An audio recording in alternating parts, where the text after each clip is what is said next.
Hey friends, hang on to your hats. Today we are leaning into the hippie woo. I am really excited about this episode. It has been a while since we have dipped our toe into the hippie woo, so this will be fun. This week we will create your favorite blend of science, soul, and straight talk. We are diving into chakras. Think of this as your spiritual biology class, but without the boring textbooks, just real talk, ancient wisdom, and some awesome scientific nerdiness. We are going to unpack the 7 main chakras, what they are, what happens when they are blocked, and how you can clear them. It's really not that hard. Plus, I will give you some affirmations, some examples from real life, and then, of course, a free chakra clearing meditation that you can grab after the show. Hey there, my sister, my friend. Welcome to the Dr. Tanya B podcast with me, Dr. Tanya B. I am here to help you be your best, most authentic self, your life, your way. We're going to talk everything self-care, self-love, mindset, and personal growth with a splash of hippie woo. I am proud of you for giving yourself this time today, so let's not waste time and let's dig in. Believe it or not, I spend a lot of time talking with clients about chakras through my Reiki training, through all of the different somatic trainings that I have done. This is something that has come in loud and clear for me.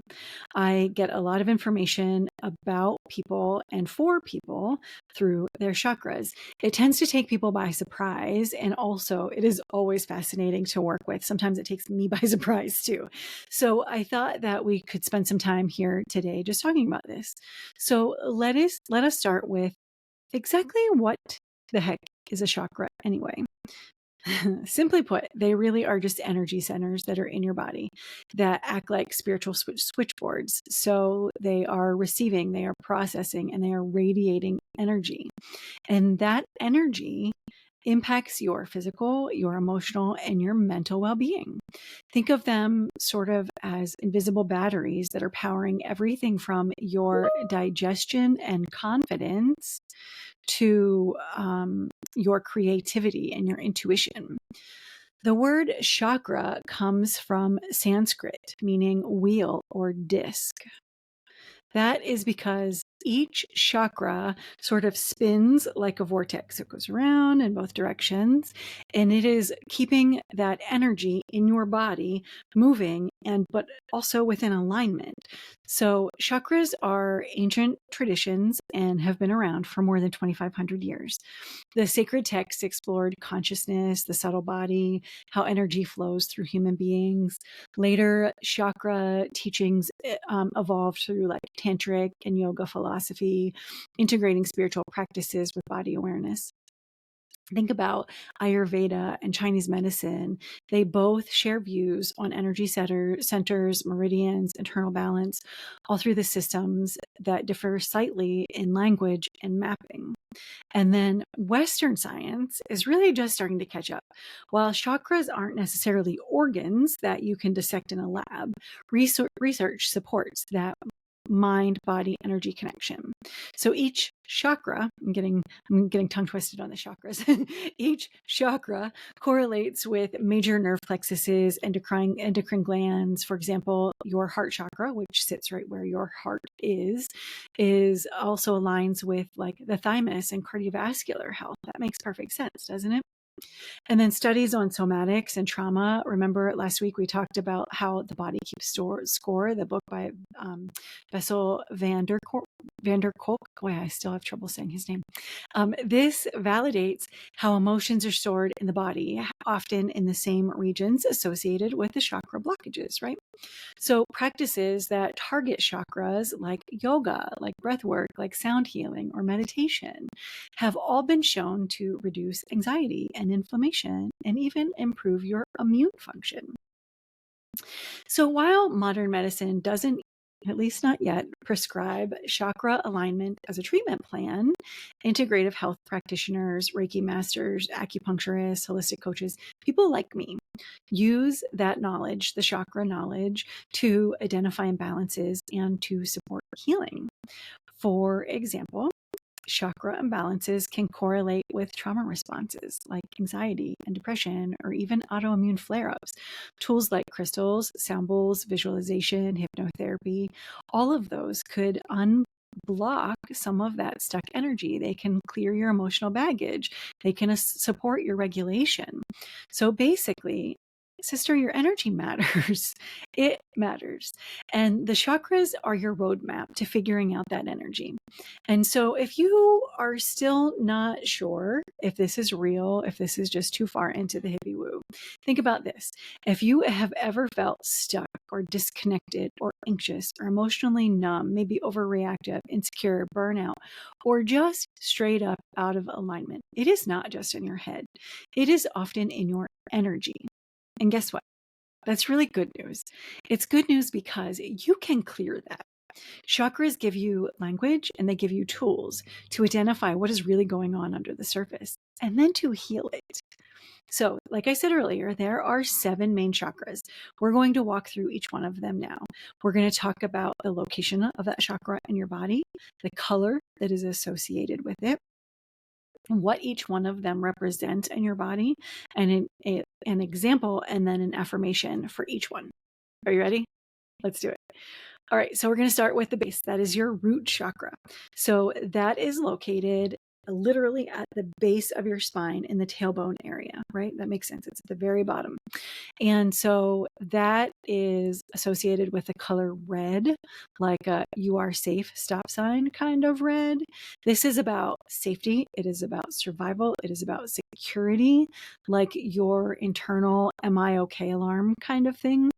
When your root chakra is balanced, you feel okay, you feel grounded, and you feel secure, like you've got a solid foundation, even if life is a little bit shaky. But when it is blocked, oh, babe, you are anxious. You are constantly bracing for the worst, maybe even hoarding money or food or relationships like the apocalypse is tomorrow. When you feel unrooted, like you just don't belong anywhere. So some common issues that can sort of raise their ugly head here are financial instability or financial obsession, constant anxiety, feeling unsafe in your body, trouble committing to routines. And then physically, this can look like chronic fatigue and constipation. Some real life examples might be that friend who has 13 backup plans because they don't trust anything else is going to work out. That's your root. Or if you are spiraling in anxiety, maybe about something that's already taken care of, and you're still spiraling, that is about your root chakra. So an affirmation that you can use here is, I am grounded, I am safe, I trust that I am supported. I am grounded, I am safe, I trust that I am supported. Okay, your sacral chakra is the second one up, and that is just a little bit higher. It is your lower belly, just below your belly button. And so the color here is orange, think like a mango or a sunset. This is about emotion, pleasure, creativity, sensuality. When it is open, you are in flow. You laugh easily, you express yourself, you feel sexy, you feel passionate, you feel connected to your body. When it is not open, you are numb, you are stuck in shame, your creative juices are all dried up. Sex feels like a chore, your emotions are repressed like a 1950s housewife. Physically, this might look like low libido or sexual dysfunction. And then emotionally, it might feel like guilt or shame, especially around desire, but around other things too. It looks like a creative block or an over-attachment, maybe to people or relationships. And then again, physically, it could have reproductive or bladder issues. So think about those creative projects that you can't finish because you're too worried about perfectionist or being perfectionistic. That's definitely your sacral. Staying in a toxic relationship or putting up with other people's bullcrap because you are afraid of being alone or feeling abandoned. It's all your sacral chakra.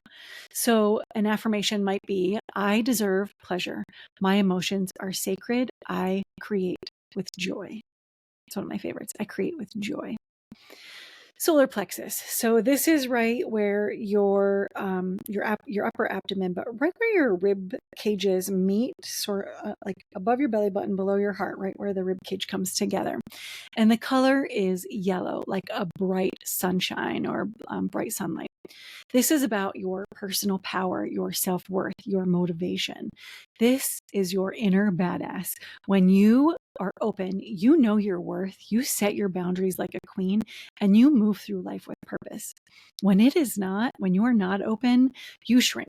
I can't say it. I don't even want to say it. You procrastinate. You feel like an imposter or a control freak trying to overcompensate. Either way, it is out of balance. And so digestively or physically, this could look like digestive issues, nauseousness, IBS, Crohn's disease, colitis, those stress-related sorts of things. It is about people-pleasing, imposter syndrome, rage, or repressed anger. It is about chronic indecision. So maybe if you say yes to everything and then you rage cry in your car, this is your solar plexus.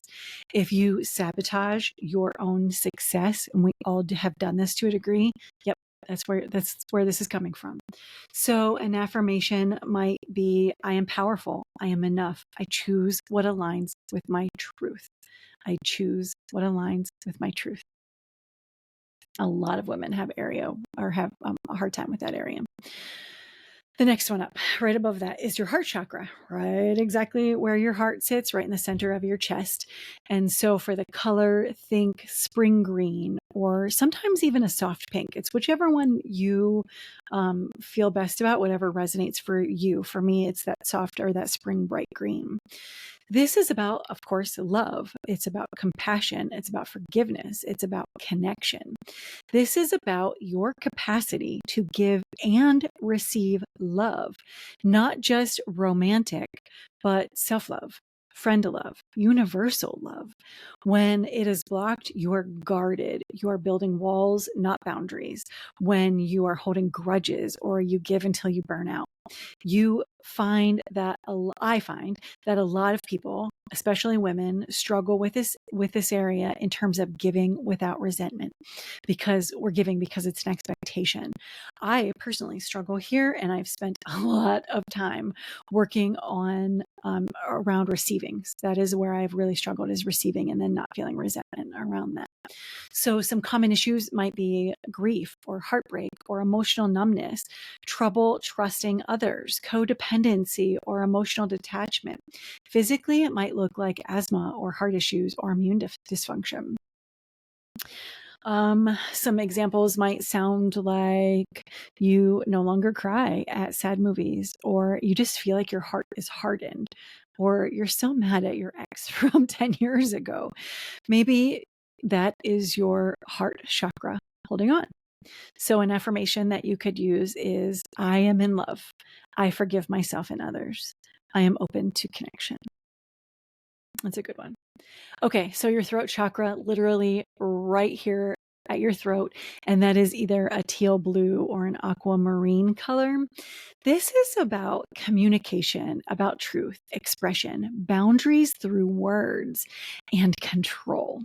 When you are open, you speak your truth and you do not apologize for it. You ask for what you need and you say no without guilt. If it is blocked, you are silencing yourself, or you overshare to avoid real connection. Either way, your voice does not feel like it is your own. This could feel like a sore throat or a thyroid imbalance or tension in your neck or your jaw. Maybe this is fear of public speaking or fear of being misunderstood. Maybe it is over-explaining or gossiping or staying silent when it matters. People pleasing through word choices. Some real-life examples might be you rehearse your text message for an hour before you send it, or you say yes to someone and regret it immediately. Those are your throat chakras. That is your issue there. So an affirmation would be, my voice matters. I express myself with clarity and courage. I express myself with clarity and courage. Your third eye. So this is right up between your eyes, but above it. So in the middle of your forehead, right above your eyes and between your eyebrows. So the color is like an indigo, jet black blue sort of color.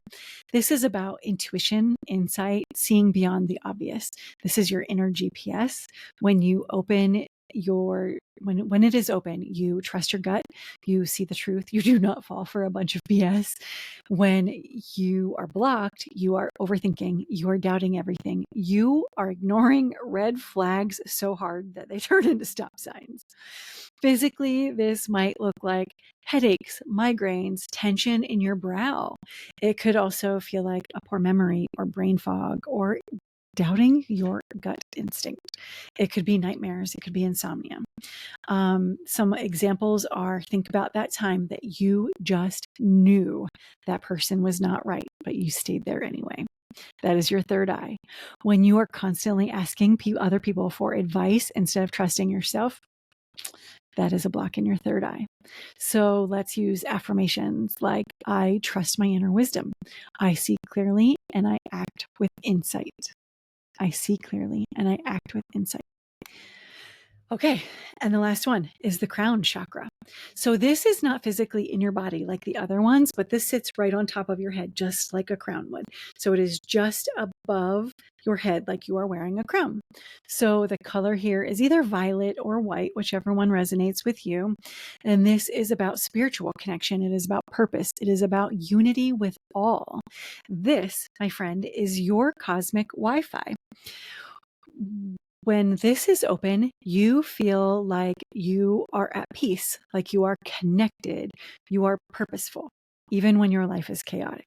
When it is blocked, you feel like you are disconnected, you are lost, like you're floating without a purpose.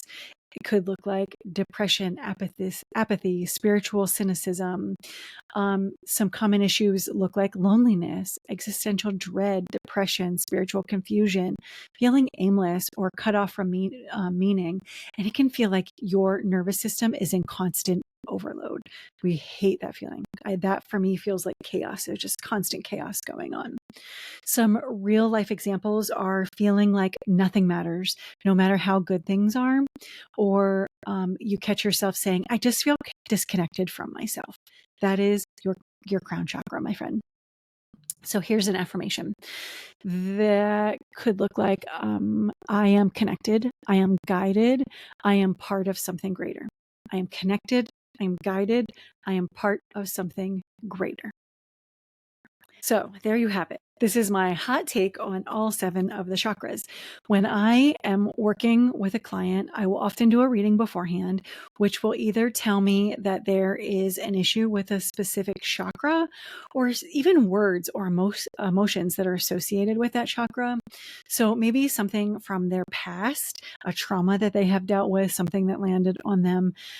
Even sometimes it's generational. So something that we need to address in order for them to shed those old narratives and to move on in a way that allows them to live the life that they want a little bit better, then these chakras are the way that we do that. So these are not just metaphysical hippie woo. They are, but that's not all. They are doorways to healing, to alignment, to the ability to live in integrity with authenticity. When one of these chakras is off, and they are not like, it's not on or it's not off. There's some flow, there's some block. And so it's not just open or closed. There's a flow that happens there. But when one of them is feeling off, everything downstream feels funky. And when they are flowing, you feel like you again. So if you're ready to clear the clutter, I made something just for you. So grab my free chakra clearing meditation. The link is in the notes. It is 20 minutes to reset your energy centers from the ground up. You can even listen to it while you're sleeping. That is my favorite way to use this meditation. And if you love this episode, don't just keep it to yourself. Share it with your hippie woo curious bestie or your burnout crew who all need a reset. And then if you are ready for some deeper healing, some real connection and soul aligned strategy, how about you join us in the Resilience Lab? This is where science meets soul and where you learn how to clear, how to rise, and lead your life with purpose. The link for that is also in the notes. If you have any questions, reach out. This, my friend, is my love language. I could talk about this all day long. Thank you so much for taking the time for you today. You needed it, and I am so glad that you spent the time with me. I'm really grateful. So stay grounded, stay aligned. I love you.